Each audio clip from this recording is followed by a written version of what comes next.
Vamos a disponernos entonces a escuchar la palabra de Dios, empezando con la siguiente reflexión. Muchos de los hombres adultos, ya de los 40 hacia arriba, necesitan ir al médico, hacerse chequeos constantemente. Sí, ya mi esposa dijo por ahí, necesitamos, inclúyete, esposo. Necesitamos hacernos chequeo médico constantemente para ver que todo esté bien. Pero a mí me llama la atención que una cualidad de los hombres mayores de esta edad tienen en común en nuestro contexto, es que no quieren ir al médico.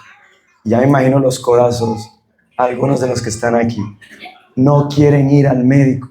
Parece como que ir al médico fuera algo que les quitara su hombría. Yo no necesito ir al médico. Incluso puede que comencemos a tener síntomas. Hey, últimamente me he sentido con mucho mareo, he tenido dolor de cabeza constante, últimamente bebo mucha agua. ¿Por qué será? A veces tu cuerpo te está dando señales de que las cosas no están bien, pero una de las peores actitudes que tú debes tener como hombre, esto es para todos, pero es un asunto más común entre los hombres. De alguna manera como que ir al médico hiere el orgullo, porque te hace sentir como que eres débil y necesitas ayuda. Y de alguna manera el no querer ir al médico ni siquiera es miedo a un diagnóstico negativo, sino que es el orgullo de no sentirse dependientes de otros. Toda la vida tú has sido de quien depende tu familia. Verte como el que depende hiere el orgullo. Y esa es la razón por la que muchos no se atienden los síntomas que a veces presentan. Pero así como los hombres mueren por enfermedades que pudieron haberse tratado a tiempo, pero que por no querer ser diligentes con su propia salud, prefirieron hacer caso omiso a los síntomas que pudieron haber advertido de que su cuerpo no estaba funcionando bien. Amado hermano, el siguiente pasaje que vamos a leer es una especie de test, es como una consulta con el médico, en donde lo que quiero que veas es que examines cómo está tu relación con Dios, cómo está la práctica de tu cristianismo, cómo está tu vida religiosa.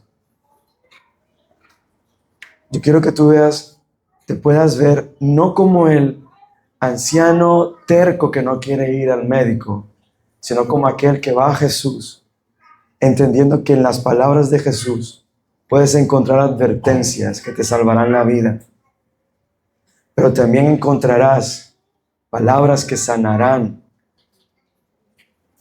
cualquier problema espiritual que haya en tu corazón. Con eso en mente, vamos a Mateo capítulo 23. Voy a pedirle a Eris que lea el texto por mí, por favor. Si puedes leer, por favor, Eris, los versículos del 13 al 36. Es una lectura larga, por favor. 13. Pero hay de ustedes, escribas y fariseos hipócritas, que cierran el reino de los cielos delante de los hombres, porque ni entran ustedes, ni dejan entrar a los que están entrando.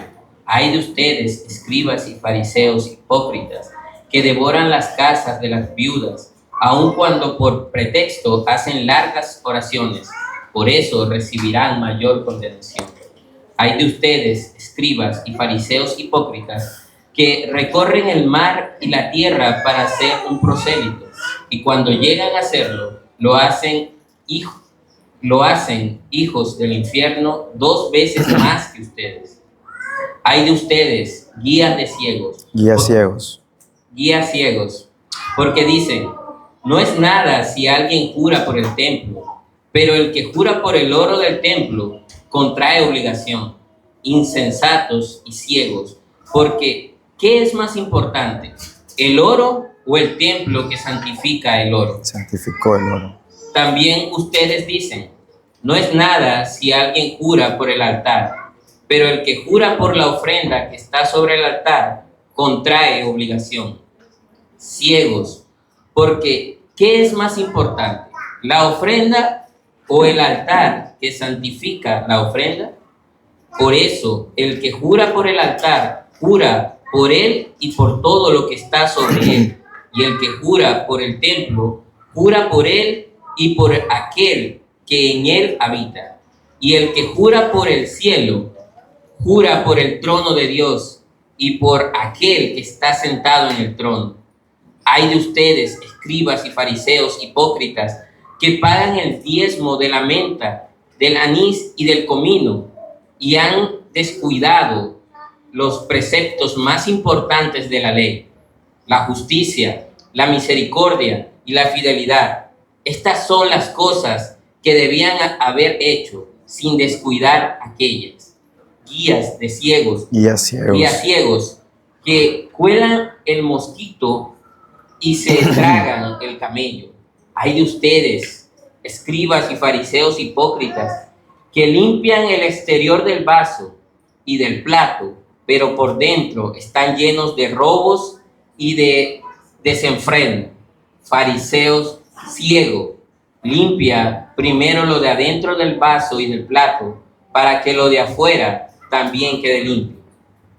Ay de ustedes, escribas y fariseos hipócritas, que son semejantes a sepulcros blanqueados.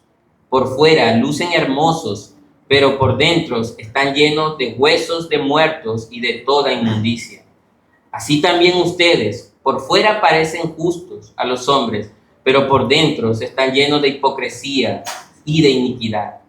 Ay de ustedes, escribas y fariseos hipócritas, porque edifican los sepulcros de los profetas y adornan los monumentos de los justos, y dicen, si nosotros hubiéramos vivido en los días de nuestros padres, no hubiéramos sido sus cómplices en derramar la sangre de los profetas.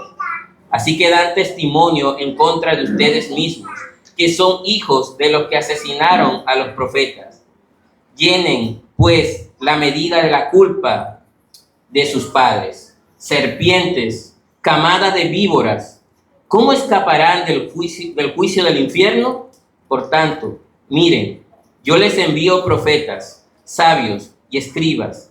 A algunos de ellos ustedes los matarán y crucificarán, y a otros los azotarán en sus sinagogas y los perseguirán de ciudad en ciudad, para que se recaiga sobre ustedes la culpa de toda la sangre justa derramada sobre la tierra, desde la sangre del justo Abel hasta la sangre de Zacarías, hijo de Berequías, a quien ustedes asesinaron entre el templo y el altar. En verdad les digo que todo esto vendrá sobre esta generación.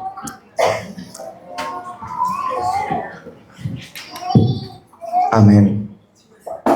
Hermanos, este es el último sermón público que Jesús dio antes de su crucifixión, antes de su calvario, y está dirigiendo sus palabras en este sermón a sus discípulos y a la multitud,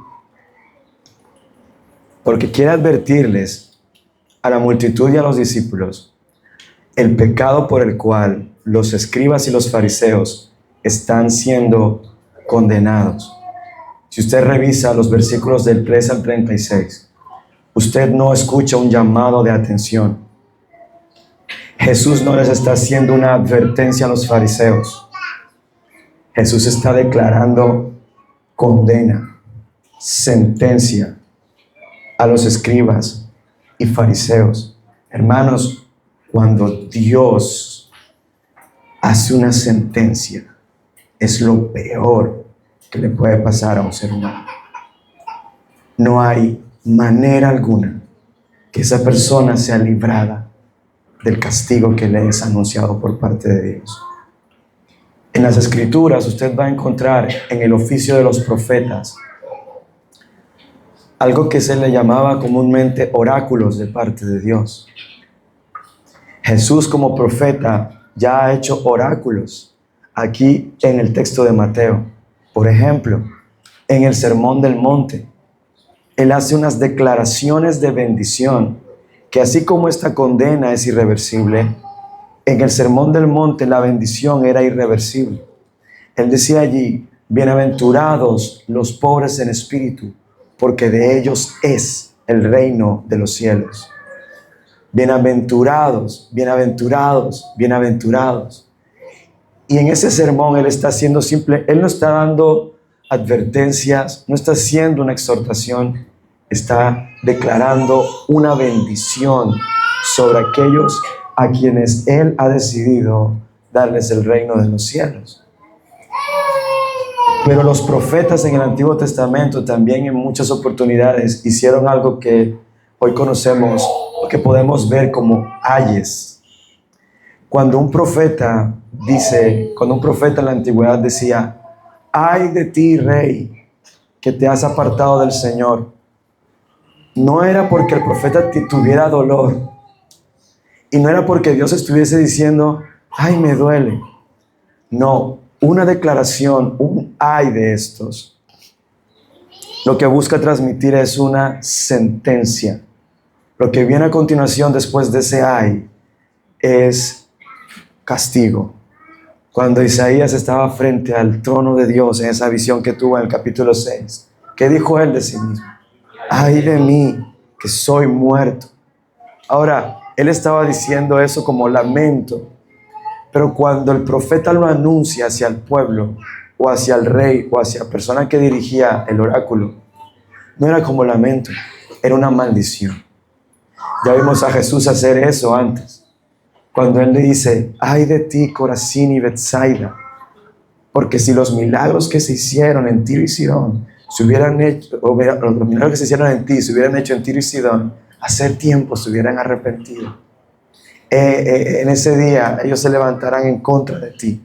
Jesús no está haciendo una advertencia, está decretando un juicio sobre esas ciudades. Ahora, hermanos, yo quiero que ustedes traten de pensar esto. Los discípulos y la multitud esperaban un Mesías que unificara al pueblo, a la nación, y que defendiera a los judíos de la opresión de los imperios, del imperio romano. Algunos tenían ese pensamiento. Y Jesús, en vez de ir y decirle al imperio romano, ay de ti, imperio romano, que has sometido a mi pueblo, le está diciendo a los mismos judíos, ay de ustedes, escribas y fariseos. Incluso este sermón termina Jesús hablándose, esta vez sí en lamento, por el castigo que viene sobre Jerusalén. Quizás los discípulos tuvieron que haber quedado de alguna manera confundidos porque ¿cómo es que Jesús está decretando juicio contra nuestro propio pueblo? Pero en estos 8 ayes que nosotros encontramos aquí, Jesús está dando la razón por la cual estos no solo tienen mayor pecado, sino que no hay forma alguna de que ellos sean librados del castigo que viene para ellos. No hay manera. Ahora, al leer esto, hermanos, nuestro corazón debe ser quebrantado por 2 razones. Número 1, no es un asunto por el cual debamos sentirnos bien, el ver que otros van a la condenación. Duele ver a otro hombre hecho a la imagen de Dios ser enviados al infierno, ser condenados al castigo eterno. Eso rompe el corazón. Pero ellos decidieron levantarse contra el rey y el juicio los destruirá. Y duele ver que estas personas, aún a pesar de lo que Jesús les dijo, nunca cambiaron. Y en segundo lugar, hermanos, al finalizar estos ayes, Jesús está diciendo que ellos iban a matar a nuestros hermanos. Y eso es doloroso también. De manera que este texto nos confronta mucho. Yo quiero que tú mires mientras vamos examinando esta parte del sermón de Jesús. este texto como una forma de tú mismo examinar tu corazón, porque Cristo aquí está mostrando características de personas a quienes Él considera falsos en su fe, en su religión, falsos creyentes. Ellos no eran gentiles impíos que vivían con costumbres paganas. Ellos eran los líderes religiosos de la nación de Israel, el pueblo del santo Dios. En un sentido, ellos representaban la religión de los judíos. Y Jesús está diciendo, miren, ustedes creen que son el pueblo de Dios, pero se engañan a ustedes mismos. Porque lo que ustedes creen que son, no lo son. Y eso nos puede pasar a nosotros hoy también. Algunos podemos creer que somos cristianos y que somos verdaderos creyentes, pero puede pasar que nos estemos engañando a nosotros mismos. Este texto no funciona como para condenarte, sino para advertirte a ti que estás aquí, para que no caigas en esta condenación, porque las implicaciones son dolorosas y eternas, son permanentes, no van a cambiar. Una vez que alguien va al infierno, no hay forma de salir de allí. Así que vamos a mirar este texto y lo he titulado como el juicio a la religiosidad hipócrita. Y cuando hablo de religiosidad, quiero hacer la distinción de que es la forma en que las personas practican su fe, pero de una forma no sana, de una forma hipócrita, de una forma falsa. Quiere decir que lo que estamos considerando aquí es cómo Jesús juzga y castiga a aquel que practica, aquel que dice que es creyente, pero que no practica las cosas en verdad. Así que podemos ver esto como ocho formas en las que Jesús nos deja ver las características de un falso creyente. Así que examinemos esto a la luz del Evangelio. Y yo quiero que tú notes un detalle que el autor, antes de empezar con los ayes, un detalle del autor. Mateo hace esto a propósito. Allá hay 8 bienaventuranzas. Si tú revisas un momento en Mateo capítulo 5, te vas a dar cuenta, son 8 bienaventuranzas. Y muchas de esas bienaventuranzas son exactamente lo contrario de algunas de las cosas que Jesús denuncia aquí. Lo que te está tratando de decir el autor Mateo es, cuando tú comparas esas 8 bienaventuranzas con estos 8 ayes, tú vas a encontrar que en esas bienaventuranzas hay cualidades que te deben describir a ti como cristiano, y que en estos 8 ayes hay cualidades que no deben estar en ti como cristiano. ¿Sí me entienden? Incluso allá termina con: bienaventurados ustedes cuando por causa de la justicia los persigan y los maten por causa mía. ¿Y cómo terminan estos ayes? Hay de ustedes que persiguieron y mataron a los profetas. Hay una similitud de diseño en cuanto a lo que el autor quiere transmitirnos. Así que quiero que lo miremos de esa manera. Vamos a mirarlo como características de lo que Jesús condena en un falso creyente. La primera característica que Jesús condena en un falso creyente es la justicia propia. La justicia propia.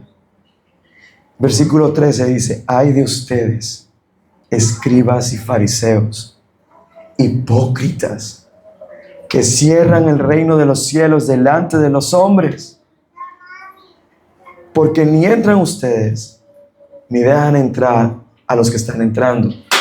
¿Cuál es la primera bienaventuranza? Bienaventurados los pobres del espíritu, porque de ellos es que el reino de los cielos. ¿Y qué está denunciando Jesús aquí? Que esta gente no deja entrar a las personas al reino de los cielos. Pero ¿cómo lo hacen? ¿Cómo es que ellos evitan que las personas entren al reino de los cielos? Bueno, ellos estaban viviendo y enseñando una religión basada en buenas obras. Una religión basada en buenas obras. Y ahí hay un problema. Porque el cumplimiento meticuloso de la ley no puede salvar a nadie. Pero ellos creían que sí se podía.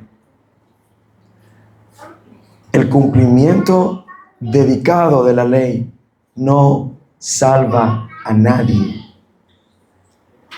Y si yo te enseño a ti que haciendo buenas obras vas al cielo, estoy cerrando las puertas de los cielos para ti. ¿Sí se entiende, verdad? Así que ellos estaban haciendo lo contrario a lo que Jesús vino a enseñarnos que debemos hacer. Si tú lo piensas, en la primera bienaventuranza, en el capítulo 5 de Mateo, versículo 2, 3, Jesús dice, bienaventurados los pobres en espíritu. ¿Qué es un pobre en espíritu? Alguien que reconoce que él no tiene lo que se necesita para ir al cielo. ¿Sí ves la diferencia? Esta gente cree que tiene lo que se necesita y enseña a otros que deben cumplir lo que se necesita para ir al cielo. Mientras que Jesús lo que vino a decir fue, no, reconozcan más bien que ustedes no tienen lo que se necesitan. Ustedes son pobres, no tienen lo que se necesita para ir al cielo. ¿Qué va a pasar cuando alguien se ve así? Como que no tiene lo que se necesita para ir al cielo. Bueno, esa persona va a verse tal cual como es, necesitado de un Salvador. Y ese es el propósito de la ley. Mostrarte lo absolutamente necesitado que tú estás de un Salvador. Y cuando tú entiendes que necesitas que alguien te salve, ¿qué es lo que vas a hacer? Vas a clamar y decir, sálvame que perezco, Señor. Y ahí es donde ocurre la salvación. Así es como alguien entra al reino de los cielos, reconociendo que no tiene lo que se necesita, clamando al que rescata para que te rescate. Hermanos, en nuestra práctica del día de hoy, esta justicia propia se puede ver reflejada de muchas formas. Algunos de nosotros creemos que hemos sido salvos por gracia y que aún esta gracia habla de que no es algo que hayamos ganado nosotros. Y lo tenemos claro en nuestra mente, pero vivimos queriendo ganarnos el favor de Dios a pulso. En cosas tan sencillas como, hoy las cosas no me están saliendo bien. Debe ser que eso es porque hice el devocional corriendo. O debe ser que porque no hice el devocional. ¿A usted le ha pasado eso por la cabeza? Eso se llama justicia propia y es pecado. Porque el favor de Dios tú no te lo ganas. No puedes. No hay nada que tú puedas hacer que haga que Dios te bendiga. Nada. Nada. Al contrario, el verdadero creyente no confía en su propia justicia, sino que busca la que está en Cristo. ¿Me explico? Yo creo que alguien que piensa, hoy no me están saliendo las cosas bien, debe ser que no hice bien mi devocional, o debe ser porque no hice mi devocional. Está entendiendo a Dios como un Dios que castiga y recompensa al que se porta bien y castiga al que se porta mal. Pero si fuera así, hermanos, no tuviésemos una sola cosa en nuestro favor, diciéndole a Dios, bendícelo. No había forma de bendición para nosotros. Nosotros ya estamos bendecidos completamente y para siempre en Cristo Jesús. Mira, al tú creer en Jesús, ya Él te ama perfectamente. Si tú desobedeces, Él te ama tanto que te va a disciplinar, te va a disciplinar. Y aún esa disciplina es bendición para ti. Y eso pasa porque Él te ama. De manera que no hay nada que tú puedas hacer que haga que Dios te ame menos. Si estás en Cristo Jesús, ya Él te ama completamente. Así como tampoco hay algo que tú puedas hacer que haga que Dios te ame más. Creer eso es hipócrita. Es religiosidad falsa. Nosotros no andamos en buenas obras para ganar el favor de Dios. Nosotros andamos en buenas obras porque ya Dios nos ha dado su favor. Sin su favor no pudiéramos andar en buenas obras. Si ves, es al revés. Por cuanto Él me ha perdonado es que yo puedo vivir para su gloria. Por cuanto Él me ha salvado es que yo puedo hacer buenas obras. No al revés. No es hacer buenas obras para que Él me salve o hacer buenas obras para que Él me bendiga. Y quizás alguno de ustedes está aquí en este lugar o ha venido alguna vez a la iglesia y ha dicho, no, yo no voy a venir más a la iglesia porque primero voy a poner en orden mi vida. Y cuando todo esté en orden, ahí sí voy a buscar a Dios. Nunca lo vas a poder hacer. Es al revés que funciona el poder de Dios. Ven así como estás, dañado, pobre en espíritu, porque Él vino fue para sanar precisamente eso, que tú eres indigno. Así que, hermanos, cuidemos nuestro corazón de la justicia propia que cree que puede ganarse el favor de Dios.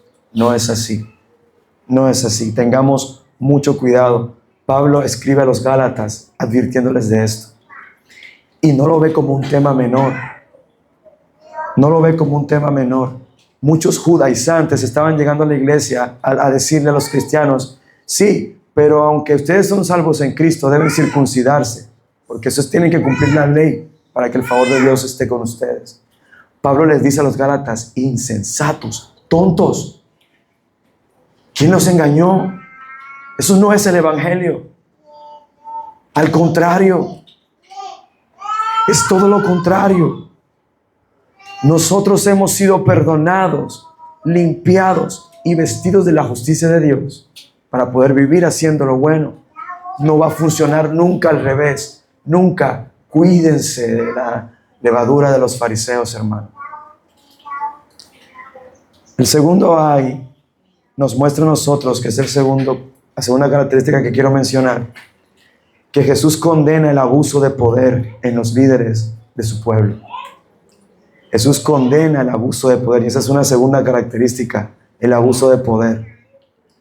Ay de ustedes, escribas y fariseos hipócritas, que devoran las casas de las viudas, aun cuando por pretexto hacen largas oraciones. Mira lo que dice Jesús aquí. Por eso recibirán mayor condenación. Esta denuncia, hermanos, expone una costumbre de muchos líderes religiosos, aún de nuestros días, que usan su influencia, su liderazgo dentro del pueblo de Dios para manipular y sacar provecho de las demás personas. Esa es una característica de un falso profeta. Esa es una característica de un falso pastor.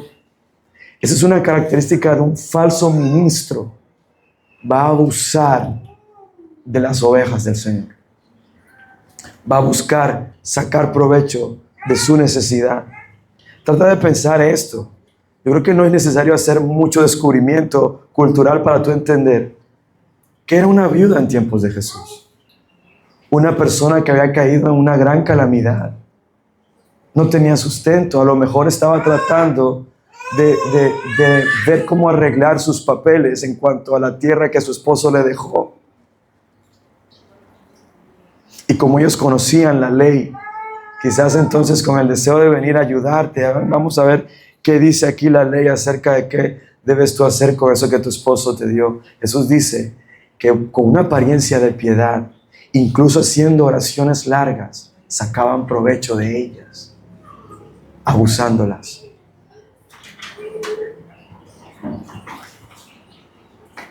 Esta forma de abuso se manifiesta porque ellos no están buscando el consuelo del que sufre. Una viuda está en calamidad. Y cuando veamos el texto de Santiago, esta es la religión verdadera. Que ustedes visiten a las viudas. ¿Qué era visitar a las viudas? Acompañarlas en su dolor. A los huérfanos. Ayudarles, proveerles, no quitarles. No quitarles. Hermanos, y lo que ellos están haciendo es aprovecharse del vulnerable. Por eso, Jesús mismo como juez, como el que va a ejecutar esta sentencia, les está diciendo Él, mirándolos a los ojos, yo me voy a encargar de que por eso reciban mayor condenación. Porque Cristo es el que va a ejecutar este juicio. Es Él. Alguien puede caer en este asunto cuando sirve a otros pensando en qué beneficio puedo sacar yo de esa persona. Y aquí es donde hay que examinar el corazón. ¿Por qué sirvo en la iglesia a otros? ¿Cuál es la motivación de mi corazón?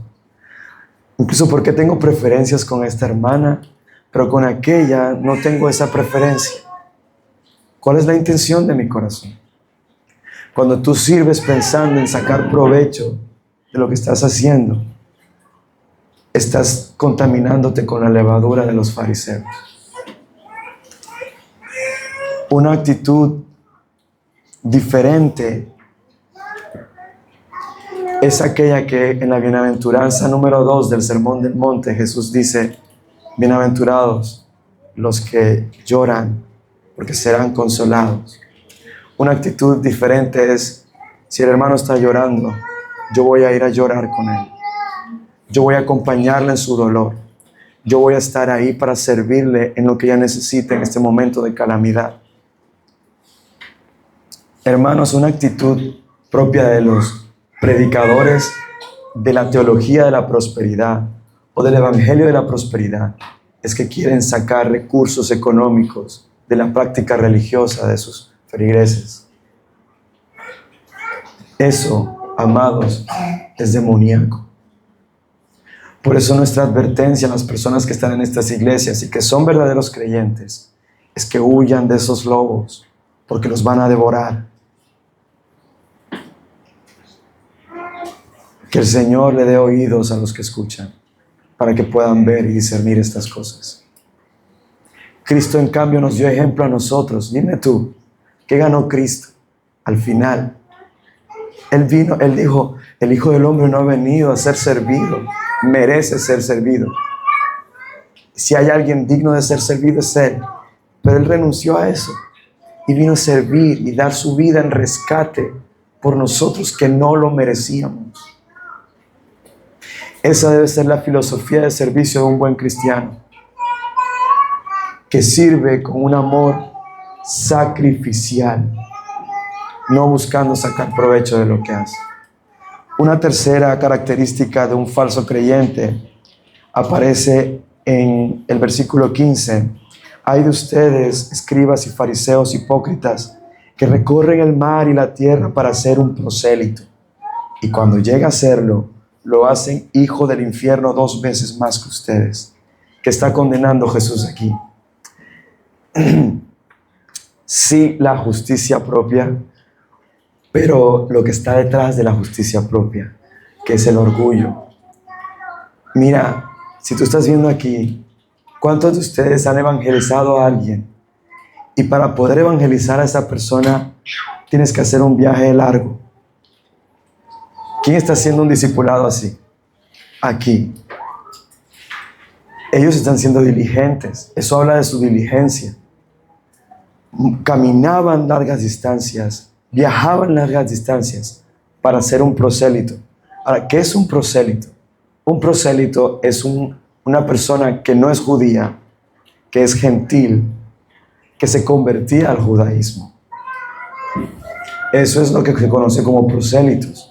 Personas que no son judías, que no tienen esa raíz, esa nacionalidad, pero que se convierten en judíos. Un ejemplo puede ser Ruth, que era de Moab. Ella se convirtió a la fe hebrea.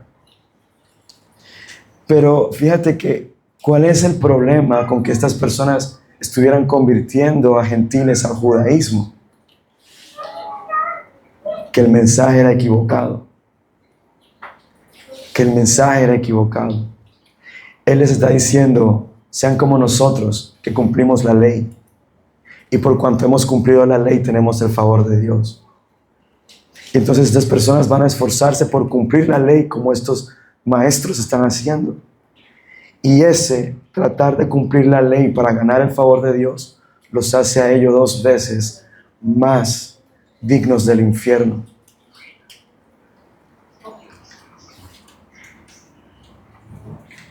Y esta es la base de toda religión en el mundo.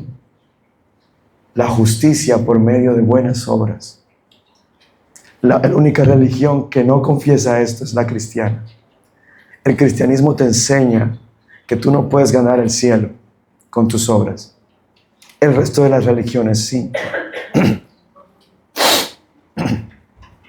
¿Cómo esto mata la arrogancia? Bueno, piensa en esto. Pablo le dice a los corintios, hablando de sus beneficios espirituales. Ustedes han sido salvados de la condenación. Sus pecados han sido perdonados. Ustedes ahora tienen vida eterna. Tienen un hogar incorruptible, una ciudad en los cielos. Tienen una nueva ciudadanía. Tienen el Espíritu Santo en ustedes. Tienen la sabiduría de Dios disponible 24/7. Tienen acceso constante a la presencia de Dios por medio de la oración. Tienen un sumo sacerdote que intercede por ustedes todo el tiempo. Tienen el Espíritu Santo intercediendo y ayudándoles a ustedes a orar. Ustedes tienen todos estos beneficios. El razonamiento al que quiere Pablo llevar a la iglesia en Corinto es: ¿qué tienen que no hayan recibido? Mencionen solo una cosa que ustedes tienen, que ustedes puedan decir: esto me lo gané. Pastor, mi casa, pero está a nombre mío. Tú crees que es tuya, pero Dios te la dio. Y esa arrogancia a creer que es tuya es de Dios, no es tuya. Mis títulos, tampoco. Dios te dio la sabiduría. Dios fue el que te proveyó los recursos para estudiar. Él es el que te fortalece cada día para hacer las cosas que haces. Así que eso le pertenece a Dios y a Él debe ser la gloria. ¿Cómo el Evangelio nos humilla para no ser así, hermanos? Precisamente porque el Evangelio nos muestra que todo lo que tenemos lo hemos recibido, por lo tanto no hay lugar para la jactancia. Pablo termina esa exhortación a los corintios diciéndoles: por tanto, el que se quiera gloriar de algo, gloríese del Señor. De que Dios lo ha mirado con gracia. En el Evangelio no hay lugar para la arrogancia. El orgullo es una marca de un falso creyente. Por lo tanto, tú debes ver que estés creciendo en humildad. Número 4, versículos 16 y 17. Hay de ustedes guías ciegos porque dicen: no es nada si alguien jura por el templo, pero el que jura por el oro del templo, ese sí contrae obligación, tiene que cumplir su palabra. Insensatos, les dice el Señor, ciegos. Ahora la palabra ahí es más fuerte, ¿no? Tontos, torpes. Porque ¿qué es más importante? ¿El oro o el templo que santificó el oro? Ahora, aquí hay varias cosas, hermanos, que Jesús está denunciando, pero quiero simplemente mencionar y englobarlas todas con una sola cosa, una característica que no debe estar en ti, y es falta de integridad al hablar y al vivir. ¿Por qué? Fíjate, Jesús está diciendo: hay de ustedes porque dicen, es decir, están enseñando. La enseñanza insensata aquí lo que está haciendo es poner normas que Dios no ha ordenado para hacer cumplible, si se puede decir, el mandato del Señor. Y así, al hacer como que se puede cumplir el mandato del Señor, ¿qué estoy haciendo? Justificando la intención pecaminosa de mi corazón de no querer cumplir el juramento que hice. ¿Te ha pasado alguna vez que prometiste algo y no lo cumpliste? Eso es falta de integridad. Si yo digo algo, tengo que cumplirlo. Ahora, en el Sermón del Monte, Jesús habló de esto. Él dijo: no juren por las cosas, que no sea necesario jurar, que su sí sea sí y que su no sea no. Si usted dice que va a ir que la gente espere que usted vaya, porque usted lo dijo. No, yo sé que Él va a venir, porque Él dijo que iba a venir. Si usted dice que no, es no. Sé íntegro. Sé íntegro. Fíjate lo que ellos dicen. No es nada. No es nada.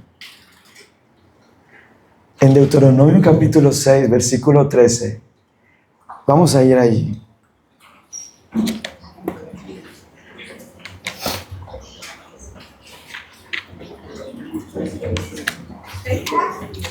Sí, Deuteronomio capítulo 6, versículo 13. El Señor dice: temerás solo al Señor tu Dios, y a Él adorarás, y jurarás en su nombre. Hermanos, ¿está diciendo Dios que yo siempre debo jurar por Dios?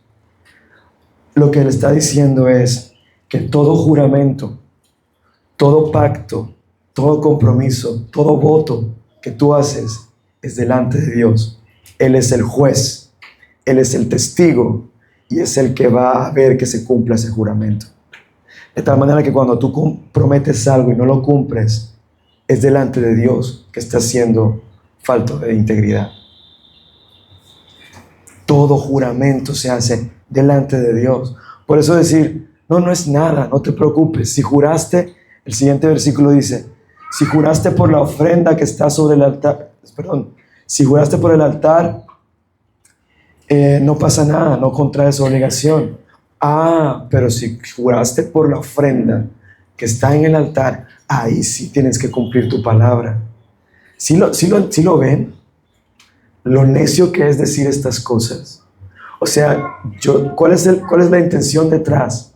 No cumplir lo que me comprometí a hacer. ¿Sí lo ven?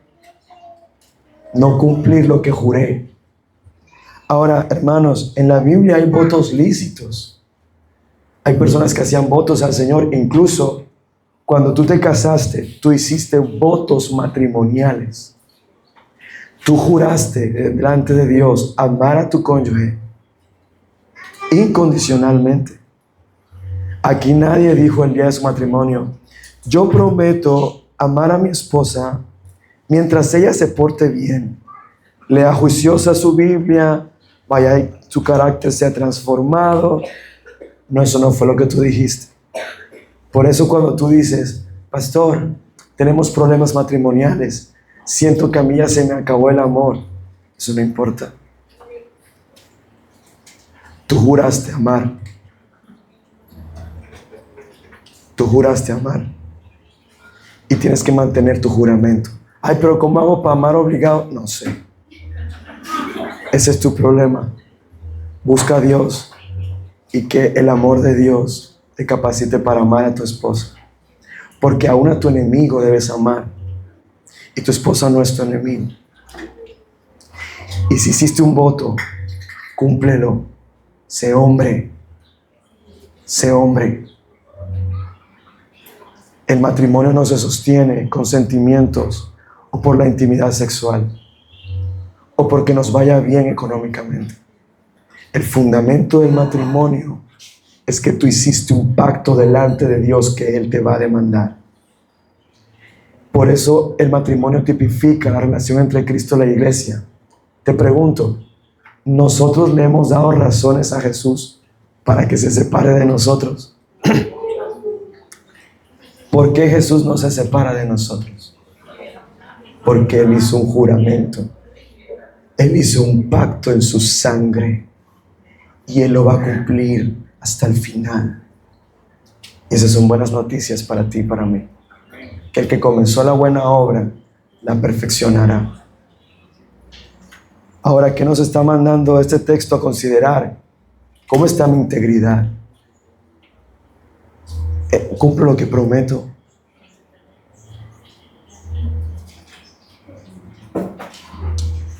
Una quinta característica es que Jesús está condenando la falta de misericordia.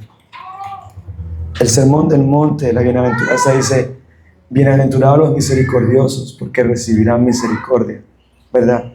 Fíjate lo que dice aquí en el versículo 23 y 24. Ay de ustedes, escribas y fariseos, hipócritas, que pagan el diezmo de la menta, del anís y del comino, y han descuidado los preceptos más importantes de la ley. ¿Cuáles son? La justicia, la misericordia y la fidelidad. Estas son las cosas que debían haber hecho sin descuidar las otras. ¿Qué están haciendo los fariseos? Bueno, en primer lugar, están escogiendo qué mandamientos cumplir y cuáles no. Vamos a diezmar el anís y estas hortalizas, o estas especias. Gracias, hermano. Pero la justicia, la misericordia, que están por encima del diezmo. Incluso, ¿cuál era el propósito del diezmo? ¿Quién recuerda cuál era el propósito del diezmo? Sostener viudas, huérfanos. ¿A quién más se sostenía? A los levitas que no tenían herencia en Israel. Ellos dependían de lo que los demás trajeran, porque ellos estaban consagrados al Señor. Y se usaba también para el mantenimiento del templo. Así que, ¿qué estaba detrás del diezmo? ¿Un beneficio para los levitas? No, el ejercitar la misericordia. Al ser disciplinado con llevar el diezmo, usted estaba cumpliendo con la justicia. Al ser disciplinado en dar tu ofrenda al Señor, tú estabas siendo fiel a Dios. Es decir, ustedes creían que estaban cumpliendo el mandamiento más fácil y se olvidaron el espíritu que estaba detrás de ese mandamiento.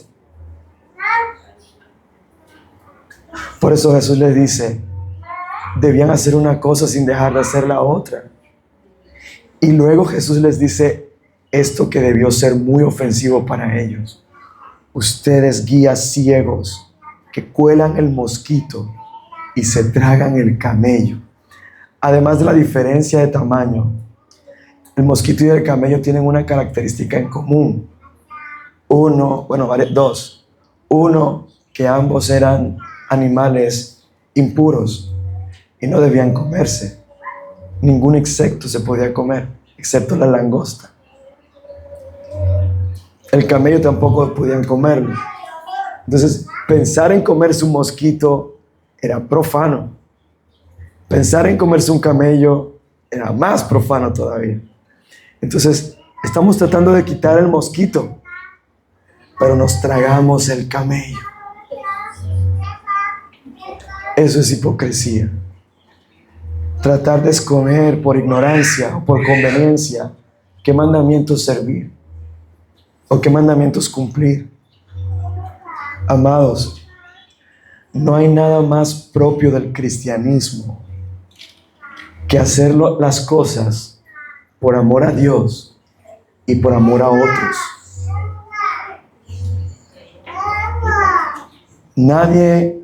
Nada es más cristiano que anhelar una vida conforme a la justicia de la cual Jesús me ha vestido. Cuando tú creíste en el Evangelio, Jesús te vistió con tu justicia. ¿Cómo debes vivir tú entonces? Cumpliendo la justicia también.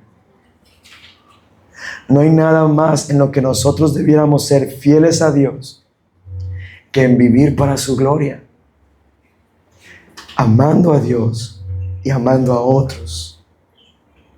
Amando a otros,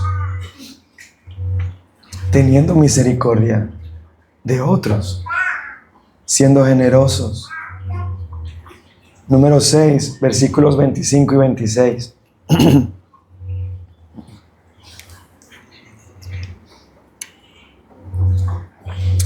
Ay de ustedes, escribas y fariseos hipócritas, que limpian el exterior del vaso del plato, pero por dentro están llenos de robo y desenfreno. Fariseo ciego, limpia primero lo de adentro del vaso y del plato, para que lo de afuera también quede limpio. Esta analogía es sencilla, hermanos. ¿Qué es el vaso? ¿A quién representa el plato? Al hombre. Y en mi práctica religiosa, ¿Qué es lo que debo limpiar por primero? ¿Lo de afuera o lo de adentro? Lo de adentro. Hermano, eso es lo que hablábamos hace poco, de la filosofía de vida de muchos en nuestra generación. Incluso la psicología promueve un asunto o una cosmovisión basada en transformar la conducta. Si tú llevas a tus hijos al psicólogo, una de las cosas que vas a notar que te van a decir es: vas a crear un sistema de recompensas. Entonces, si tu hijo cumple las tareas del día, al final se va a ganar un helado o va a ganarse una estrellita, y si cumple 5 estrellitas, se gana una salida a comer helado. Hermano, estamos criando fariseos. ¿Por qué? Porque la motivación de ellos al hacer las tareas no es hacer lo correcto, no es obedecer a papá, no es agradar a Dios, es el helado. Le estamos dando al niño un Dios al cual adorar. Por eso es más difícil transformar el corazón, porque lo que un padre cristiano debe hacer con su hijo es decirle: tú tienes que hacerlo porque es lo que agrada al Señor. Tú tienes que hacerlo porque Dios está mirando tu corazón. Tú tienes que hacerlo porque Dios lo manda. Si yo no le enseño a mi hijo a temer al Señor, él va a ser un hipócrita toda su vida, tratando de transformar la conducta y no el corazón. Eso fue lo que los fariseos hicieron. Ellos hacían largas oraciones. Hermanos, cualquiera puede hacer una larga oración. Cualquiera, literalmente. Después que tenga una buena instrucción de cómo hacerlo, cualquiera lo puede hacer. Pero si esa oración no va acorde a lo íntimo del corazón, es vana. Eso fue lo que Jesús dijo en el Sermón del Monte. No sean como los hipócritas que hacen largas oraciones, creyendo que así van a ser escuchados por Dios o para mostrar a otros que oran. Más bien ustedes en lo íntimo del corazón, en el secreto, delante del Padre, oren. No para ser vistos de los hombres, sino para ser visto por Dios. Así que es necio tratar de cambiar mi conducta sin primero afectar mi corazón. Porque a menos que mi corazón sea transformado por el poder del Espíritu Santo, mi conducta no va a ser transformada. Puede que tenga cambios, pero esos cambios son temporales. Y al final del tiempo voy a volver a la misma conducta pecaminosa, porque esa es mi naturaleza.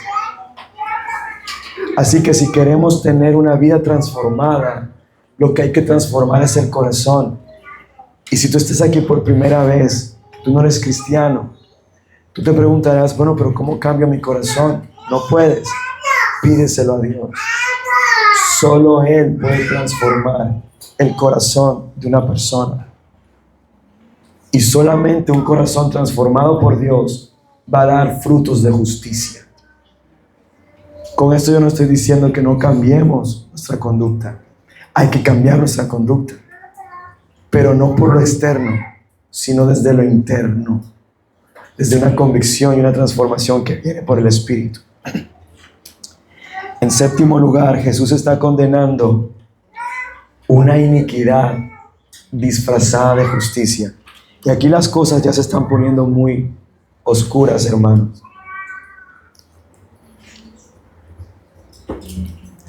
Las características mencionadas anteriormente pueden ser cosas con las que un cristiano puede luchar. Un cristiano puede luchar con la autojusticia. Un cristiano puede luchar con el tratar de transformar su conducta antes que su corazón. Un cristiano lucha con esas cosas. Pero estas dos últimas te van a mostrar si tú eres un falso creyente, sí o sí. Estas son características de un falso creyente. Mira lo que dice Jesús: hay de ustedes, escribas y fariseos hipócritas, que son semejantes a sepulcros blanqueados. Por fuera lucen hermosos, pero por dentro están llenos de huesos de muertos y de toda inmundicia. Así también ustedes por fuera parecen justos a los hombres, pero por dentro están llenos de hipocresía y de iniquidad. ¿Quién ve lo de adentro? Dios.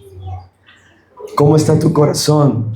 En verdad, solamente Dios y tú lo sabes. Nosotros vemos lo de afuera y yo soy fácilmente engañable. Tú me puedes engañar a mí mostrándome una apariencia de piedad, pero a Dios no. A Dios no. Y tu problema al final no va a ser conmigo, sino con Dios. ¿Qué es iniquidad? La palabra iniquidad tú la puedes entender como falta de equidad o de justicia. Es decir, que soy injusto, pero parezco justo. ¿Sí se entiende? Parezco justo, pero en realidad por dentro soy injusto.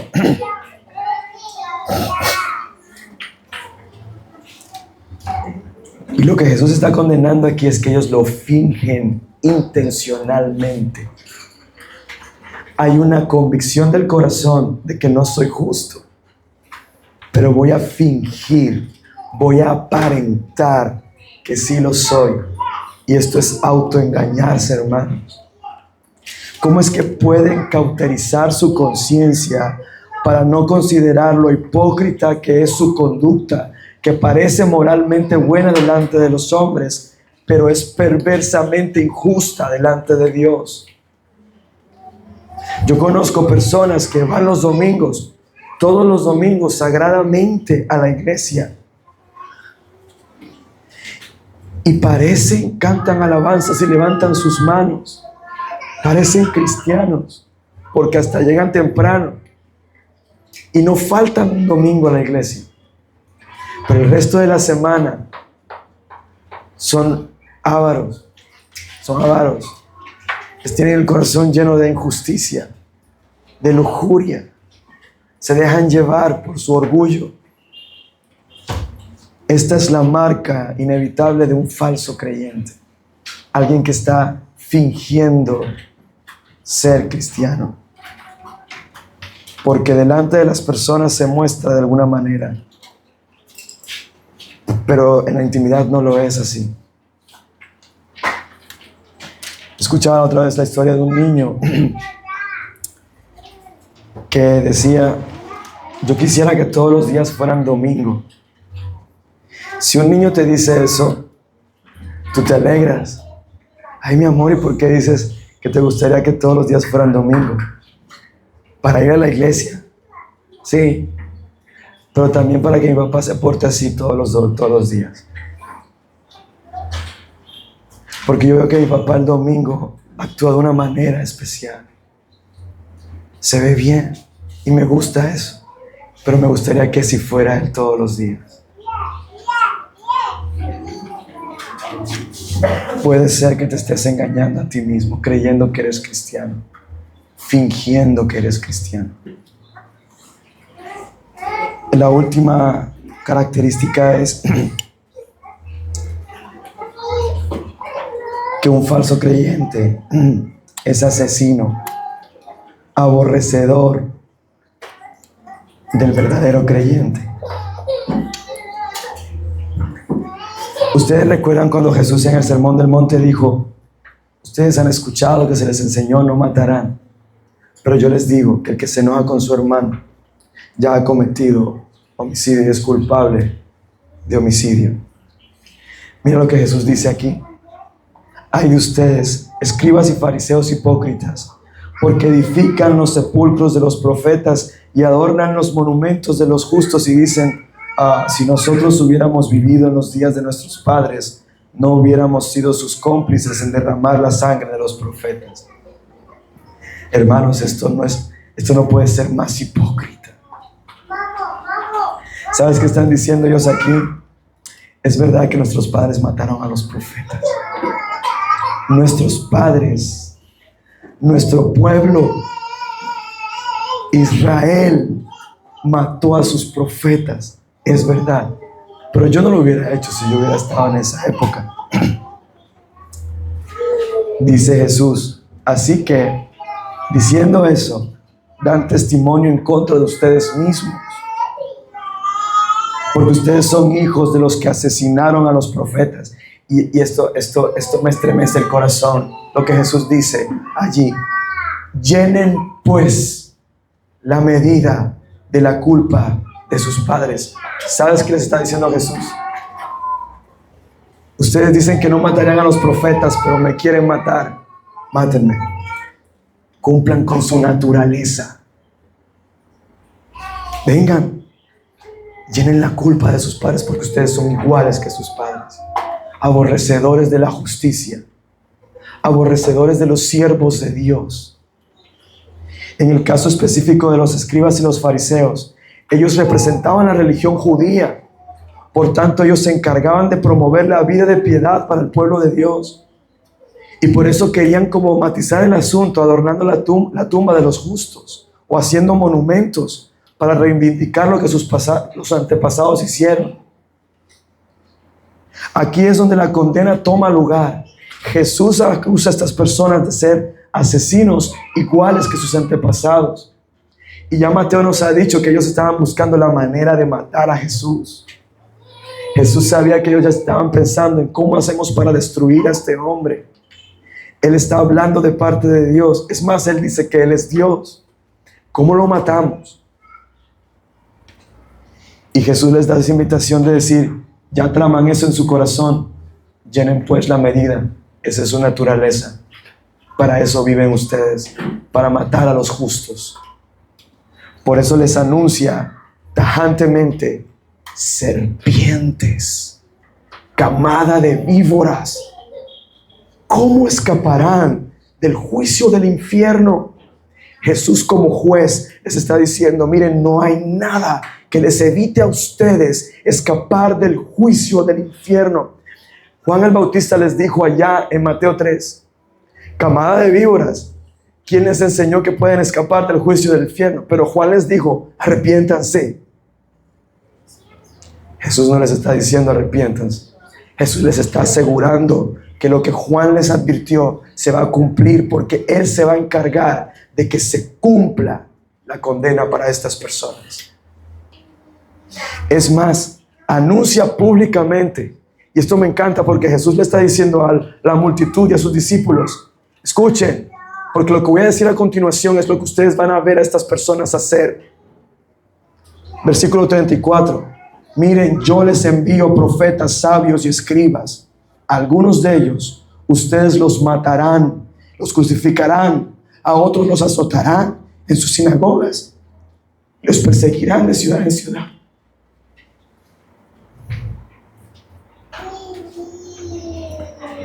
A Jesús lo mataron. Pero cuando Jesús resucitó y subió al cielo, ¿qué hicieron los escribas y fariseos con Pedro y Juan? Los azotaron por orar y sanar a un cojo y predicar el nombre de Jesús. Si ven, su corazón no cambió. Ellos estaban ya sometidos a esa condenación. Cuando comienza la historia del gran avivamiento en Hechos de los Apóstoles, tú dices, oh mira, hay sacerdotes convirtiéndose. Oh mira, hay personas que eran miembros del Sanedrín y se han convertido.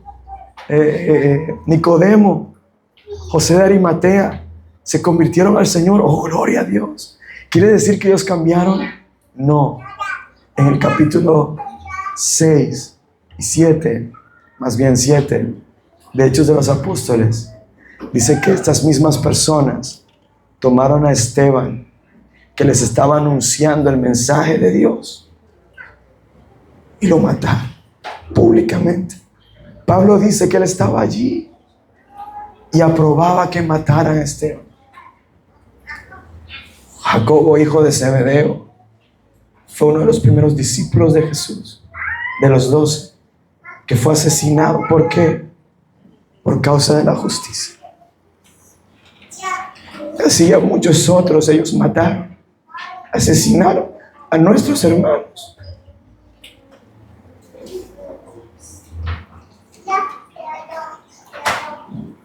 Esto es doloroso, hermanos, porque eso te muestra a ti el odio que tiene el mundo y la religión falsa a los cristianos.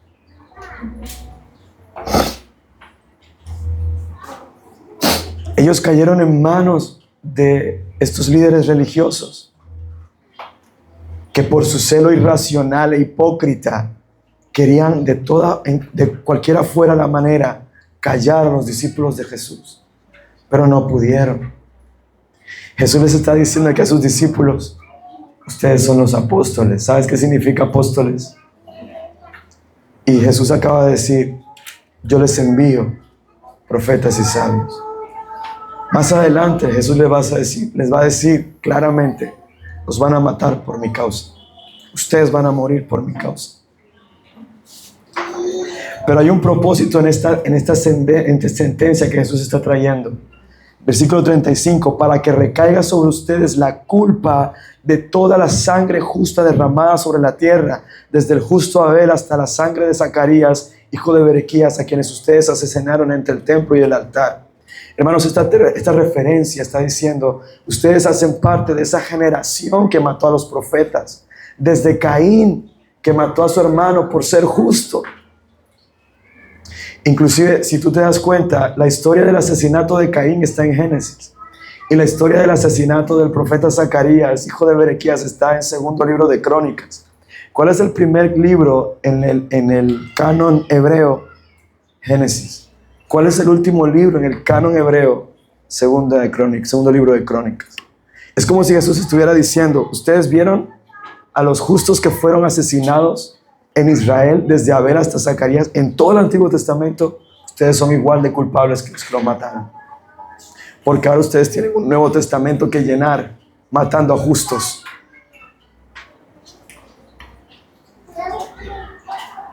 Inclusive, hermanos, algo que es espeluznante es que vamos a escuchar a estas mismas personas decirle a Pilatos: crucifícalo. ¿Por qué Pilatos se lava las manos?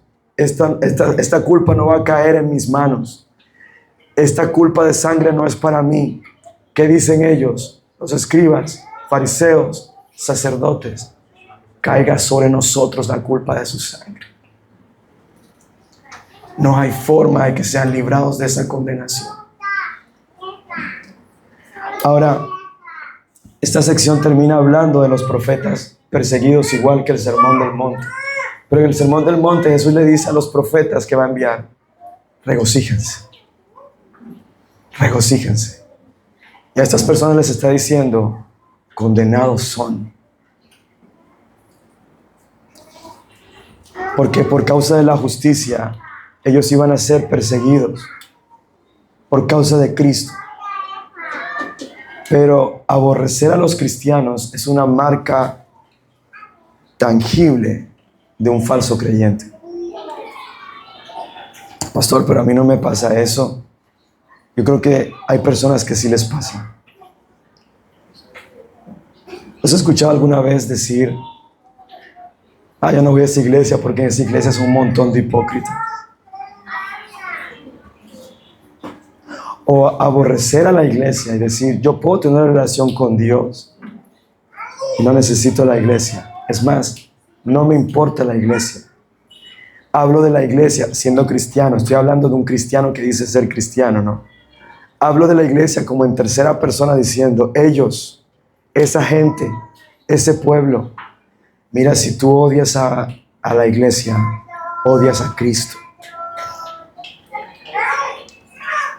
Alguien que odia a un creyente no ha nacido de nuevo. Así que revisa tu corazón. ¿De verdad tú amas a la iglesia? ¿De verdad tú amas a tus hermanos? Jesús fue claro cuando dijo: en esto sabrán que ustedes son mis discípulos. Mira, las palabras de Jesús están diciendo: hay una marca indudable de todo aquel que es mi discípulo. ¿Cuál es? Que se aman los unos a los otros. Aborrecer a tu hermano es una marca de que no están las cosas bien. Aborrecer a la iglesia es una señal de que tú no estás bien delante de Dios. Ahora, hermanos, todo este listado de características nos van a ayudar a identificar el fruto de un falso creyente. Tú sabes que alguien es un falso creyente porque finge su justicia, porque no da integridad en su manera de vivir, porque odia a otros cristianos, porque aborrece al pueblo de Dios. Pero todas estas cosas están escritas para que tú evalúes tu corazón. ¿Hay alguna de estas cosas que esté influenciando tu corazón hoy?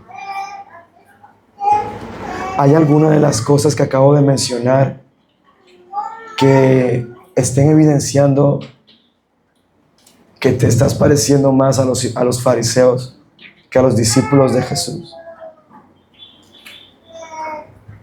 Las buenas noticias es que un cristiano lucha con algunas de estas cosas. Y es una buena noticia que luches con eso. Malo sería que no te importara, que no lucharas en absoluto contra esa actitud.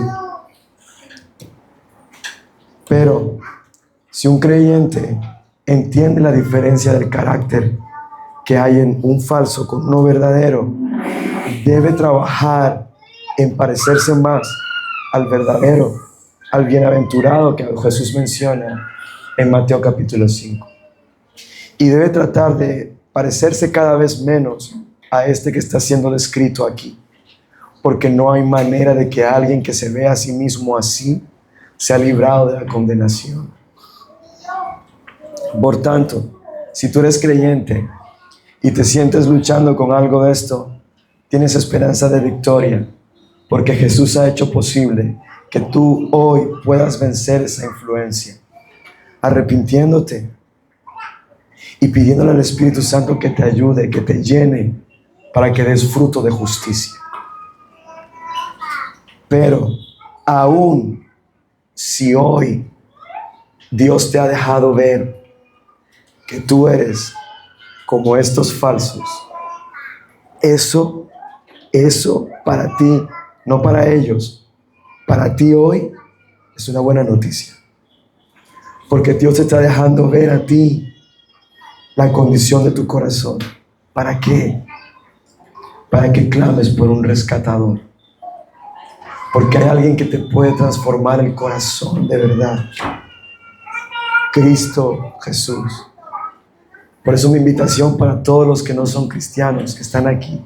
A lo mejor Dios ha usado estas cosas para hacerte ver lo necesitado que estás de Dios. Hay una oportunidad para ti hoy.